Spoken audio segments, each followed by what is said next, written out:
இந்த இட்லி கடை ரொம்ப ஒரு சிம்பிளான படம், ஒரு ஹம்பிளான படம், ஒரு சாதாரண படம். ஆனால் உங்கள் ஃபேமிலியோட, உங்கள் குடும்பத்தோட, உங்கள் குழந்தைங்களோட போய் ரசித்து எமோஷ்னலாக என்ஜாய் பண்ணுற ஒரு படமாக இருக்கும்னு நாங்கள் நம்புகிறோம். உங்களுக்கெல்லாம் இந்த படம் கண்டிப்பாக பிடிக்கும்னு நாங்கள் நம்புகிறோம். அதே மாதிரி படம் ரிலீஸ் ஆனதுக்கப்புறம்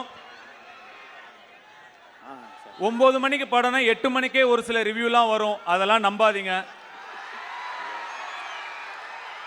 9 மணிக்கு படம் ரிலீஸ் ஆனால் 12:30 மணிக்கு தான் படம் எப்படி இருக்குன்னே தெரியும். அதுக்கு முன்னாடியே நிறையா விமர்சனங்கள் வரும்.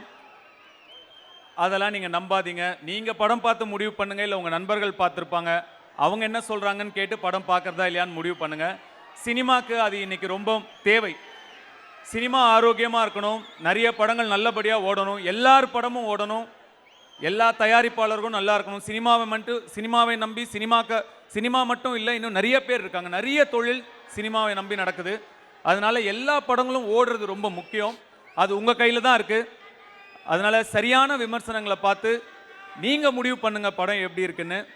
அப்படிங்கிறது என்னுடைய ரெக்வஸ்ட். வட சென்னை வருது கண்ணா அடுத்த வருஷம். அது ரொம்ப முக்கியமான விஷயம்.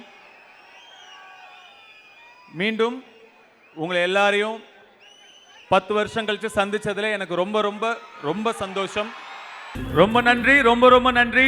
வந்த எல்லாருக்கும் ரொம்ப ரொம்ப நன்றி, வாழ்த்துக்கள். Thank you so much. தேங்க்யூ.